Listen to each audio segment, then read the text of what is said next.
Well,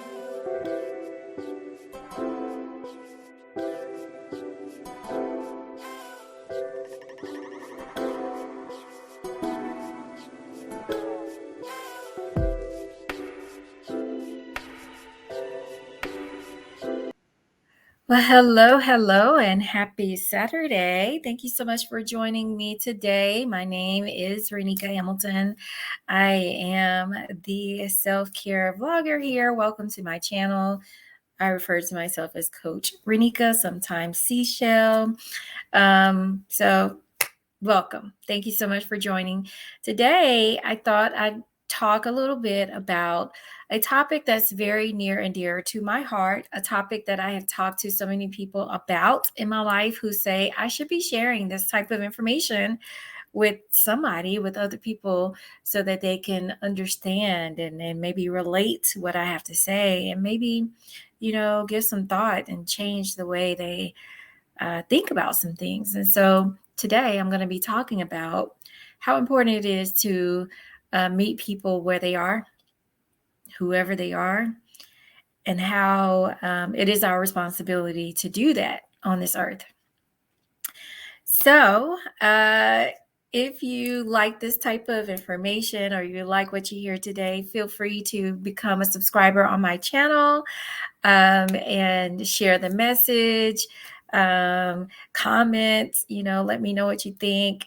I'd love to hear what you think about this topic. But today, it's very important for me to share this message because I noticed that a lot of people have a hard time doing this thing that is so easy for me. I do this very easily without any effort, which is I really do like to understand a person for who they are and not try to change people for any reason at all. That is even including my own daughter, who like I think differently than a lot of parents do when they're raising kids, is because at first I really wanted my daughter to be a certain version of her that I wanted to fit. And it wasn't until one day we had a conversation when she was a young teenager, and she said, "Mom, you want me to be so much like you, and I'm not. Like, I'm not like you. I'm not you. This is my life. Like, I'm supposed to live life the way that I think is necessary for me." And I gave her, I understood where she was coming from. And I do say this with a caveat, like as a parent, we still have a responsibility to make sure that we're teaching our children the right ways to, to make the right choices in their lives, to be right versus being wrong, to have moral values for them, to help them create their own values for themselves. But she's right. It is my responsibility to kind of help guide her in who she is ultimately and who she's going to be without me trying to dictate who she is and who she wants to be. That was a very good lesson for me. And I've always been able to do this with everybody except for her. And then when I applied it to her, it made even more sense. And it kind of helps me today in my walk of life when I meet people, when I'm talking to people, when they come to me and ask me for advice. This is the thing that like really you don't really think about, but it makes so much sense and it helps you as you navigate throughout the earth, throughout the life, throughout the world, as you meet people, as you build new relationships. This is like a very easy tip to do to help you to not be so disappointed in people. Have you ever met people that say things like, I don't like people? They're probably really, there might be some people that really is true for, but there are some people that it's not that they don't like people, it's just they don't like the way that people react around them. And if they had more ability to control a situation, they would make people just act and respond in ways that they want them to be. But one of the things that I used to hear all the time when I was growing up as a child in church was a preacher used to say, what kind of world would this world be if everybody in the world was just like me? And that is such a profound statement. Like, it would be a pretty boring world because I'm not everything. I like being around myself. I really do. But there are some people that bring excitement to my life, that they have these different skills and these different talents and all these different things that just make the world just like a very interesting place to be in. So it's not that there's a dislike of people or dislike of people that are just not like me. It's just that sometimes you just have to learn how to create the environment and to get out of people what they bring by looking at the value and not truly setting expectations for what you want them to be, but actually meeting them where they are and accepting them for who they are and valuing them for what they bring. So let's try to chunk that up. Let me try to break that into little pieces for you to evaluate and take for yourself. So I can start with like relationships. I was talking to a friend um, this past week, and we were talking about dating. So, you know how when you first meet somebody and you put your best foot forward, both of you, like there's this beginning love cycle that people put on because they sometimes people wear like a mask. They have this mask on about themselves and they're like, this is the person I'm going to present so that person can like me. We have been conditioned so much, starting from childhood, to present ourselves in ways that make us appealing to other people. So you might get to know somebody, you ask them these questions, and then you find out what their likes are, what their dislikes are, and you start to shift and change yourselves in ways that might make them really appealing to you. But they're not doing the same thing for you. They're actually just, being themselves, or there are certain parts of them that you see that they're doing that's really not like what you really like, and you guys aren't really getting to see each other until you get closer and closer into knowing who each other are, and then all of a sudden there's a big clash and the relationship doesn't work. Or you meet somebody and immediately you're thinking, okay, I'm going to fix this person to be exactly what I want them to be. But you're not giving thought that you aren't what they might want. Like what makes you so superior and so mighty that they have to change to meet your needs, but you don't have to change to meet their needs. It's a give and take in relationships, it's a give and take with people. And everybody wants to be celebrated and appreciated for who they truly are. So, this is why it's important that when you start to meet and form relationships with people, whether it's personal, like romantic relationships, friendships, work relationships, children, whatever type of relationship it is, that you actually search to understand who a person really is at their core and really make strides to appreciate their value. If you don't see value in the person that you're spending time with, don't waste their time. Don't put them down. Don't spend your relationship with that person trying to tear them down because they're not a version of them that you expected them to be, or because they remind you of things that you have feel bad about yourself in, that you just want to make somebody else feel even worse because it makes you feel better. Like that's not a very good uh, person to be. That's not a good way to be, and to be kind in this world where we need kindness and peace. Um, so my message simply is it's so important that when you meet people, or even if you have an ongoing relationship right now, if you're continually focusing on the worst parts of somebody, what's going wrong, what's going on with them, what's bad about them, that's going to be at the forefront of your mind all the time. And all you're going to see is that person's bad side. You're never going to be able to appreciate the values that they bring. And I promise you, if you just take the time and focus on the good parts of them, what makes you attracted to this person in the first place? What makes you love this person? What makes you want to be around this person? When you start to focus in on that, then you'll have a better understanding and better relationship with that person. And if they want to change certain things about them to accommodate how you might feel or some of your beliefs, then that's on them. But if they don't, then you're going to have to make that decision on whether or not this is a relationship you want to continue to move forward with, if that's a deal breaker for you. Because at the end of the day, Our whole goal and purpose is to put people and create these environments around us where we feel the most at peace.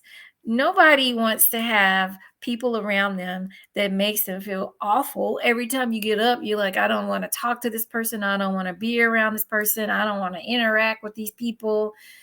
Like, who wants to wake up and do that every day? But some people enjoy being around people that make their days a little bit challenging and difficult because it's some type of control. It gives them that ability to feel good that they can change somebody, they can change the narrative, they can make things happen the way they want them to happen. But then you get frustrated over time when things aren't working out in your favor, and it just creates this havoc in your life unnecessarily. I believe the best secret to having a great life and to live a life of happiness is to make sure you're checking in on those things. Who are these people that I have relationships with? What are their values? What do they bring to me that makes me want to stay here in this relationship? If you honestly think about those things, then the things that they do that you don't really like, you can make that determination at that point. Do I continue to stay here and be in this relationship with this person um, because these things I just don't like? Is the value that they bring to my life worth giving up this person in my life? If it is, then you have to make the right decision at that time. Not be afraid to hurt somebody's feelings about how you might be feeling about the relationship and what it brings to you. But you have to let people know, this is not bringing value to my life. This is a deal breaker for me. I can't deal with this anymore. Good luck to you in your life, and I'm out. Um, so I think when it comes to relationships, meeting people where they are, getting to know a person truly for who they are in the beginning, and not and like seeing past their mask, really understanding who they are at the core before you start a relationship is so important to do, because that's how we settle. We settle because we accept people for what they showed us and what makes us feel good, and like that one thing that makes us feel good, instead of looking and digging deeper into who this person really is, what their values are, and how they truly make you feel. You cannot change people. If you change somebody to be who you want them to be, after a while they're going to get notice of that. I have been in that situation. They're going to get notice that they're making all these changes for you, but you're not making similar changes for them, and they're not going to be happy. And then it's going to explode one day. You're going to get a totally different side, and they're going to be like, oh my gosh, I didn't know you had that in you. Like, where's this person coming from? There's no shock. There's who they've been the whole time. You just required them to change, and they tried to do that for you to make you happy. But that's not what we should want in life. We should not want people to be somebody that they're not. Trust me, if you keep opening yourself up to finding what the values are in people, you're going to attract the people that really should be in your life, and the type of people that help create the environment that makes your world a really nice place to be in, to feel good in. And it does start with you as well. Like, that's why this is a self-care channel. It's all about learning for yourself. Like, what makes you tick? What makes you happy? How can you work on things to make yourself feel better and more at peace? Like, it's all about your inner workings first, and then it becomes your outer workings. Who is around you that's supporting exactly how you like to feel on the inside? So, the other thing I wanted to mention with relations to this conversation and meeting people where they are is with your children and your close relationships, your family relationships. So I believe that when children are born into this world, they probably come with some idea, very early on, of what their purpose might be in life or what they want to do in life. If you've paid attention to children, if you've had children yourself, or if you remember when you were a child, there's always been something that you did when you were a child that kind of resembles what you actually want to do in life for real, that gives you pleasure and joy. And for me, I love doing this. I've been doing this. I've been doing this since I was a child. I used to have my own shows at home with the little video camera, and I used to record myself, and I just had fun doing these things. So that's what gives me like passion and drive. I love doing it. But along the way, I got away from it because I had, family members or people like saying, "Why do you want to do that all the time? Why are you always making these videos? What's going on?" And that kind of takes away from my ability to stick to my purpose, something that makes me happy.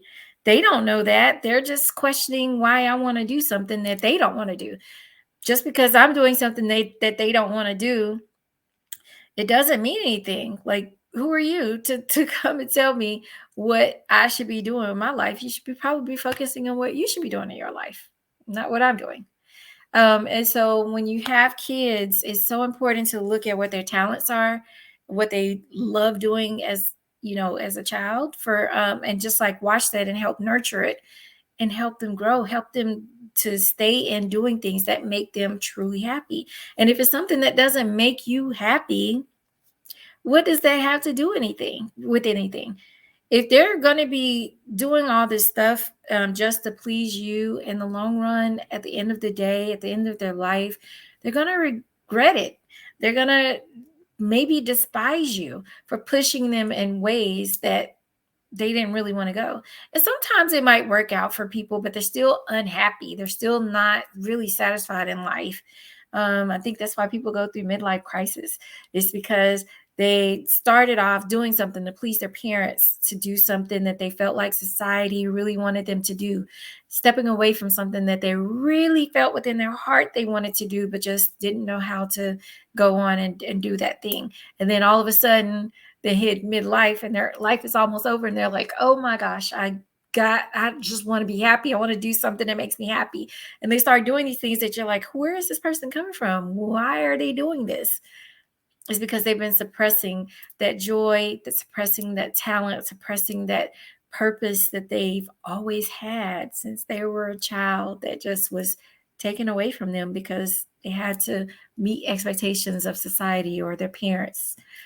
So I think it's so important that we are encouraging our children. One of the things, encouraging our children to be who they are and to do the things that they want to do, experience life the way they want to live it within a safe way. If you see them doing something that's not, safe, or something that could get them in trouble, definitely you want to step in and say, consider this. I know you want to do XYZ, but here are some better avenues to do that in, so that you don't get yourself in trouble, or so that you don't fail. You can do that.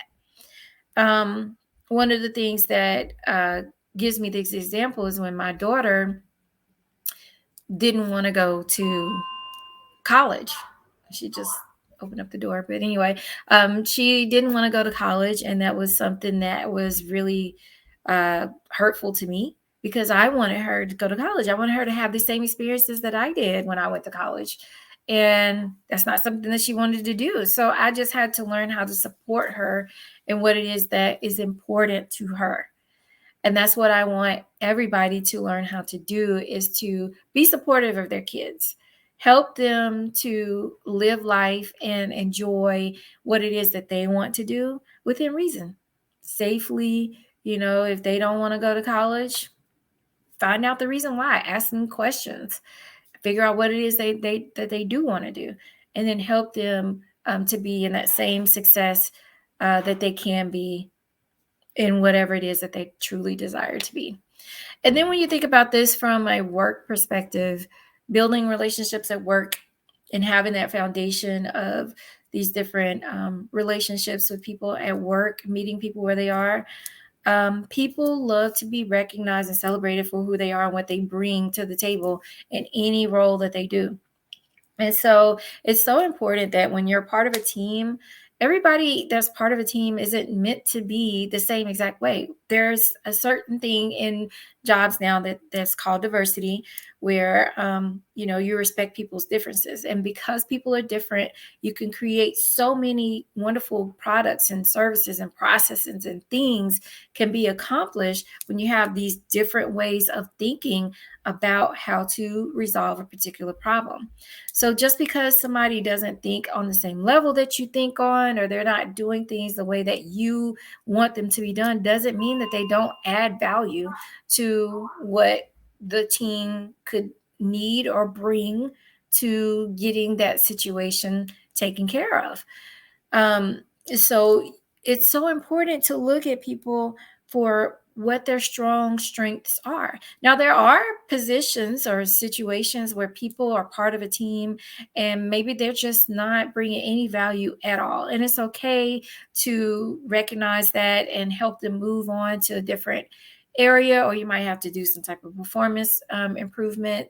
But it's up to that manager to make sure that when you are looking to hire a person in these particular situations, that you're not looking for somebody that's exactly like you, or looking for somebody to answer questions what you want to hear, but what are their values? What do they do? What kind of experiences have they had that will help improve their entire um, experience with you on the team overall, so that you can make sure that this is a right person and a right fit for your team. Not that you're looking for them to be perfect for what you're doing, but what can they bring that will help you solve issues, or just bring that team together. So meeting people where they are in all aspects of your life is really very, very, very important. It works in every aspect of your life, with relationships, with personal relationships, family relationships, work relationships, all across the board. And it's important that you are looking for what the values are that somebody brings in order to help you create the world that is better and helps you out overall. So I hope that my message came across very clearly. I had a lot to say and it was very jumbled in my head, but I really appreciate you taking the time to stop by and to listen to this message today. And I hope that you take heed to what I had to say, that if it helps you, that you drop a comment here, that you share with me if you think differently. I'd love to hear your thoughts. And I hope that you have a great, amazing rest of your day. Thank you so much for listening. And thank you, beautiful souls. If you want to subscribe, don't forget to join my channel and subscribe here. And thank you. I hope you have a great night. Thank you. Bye.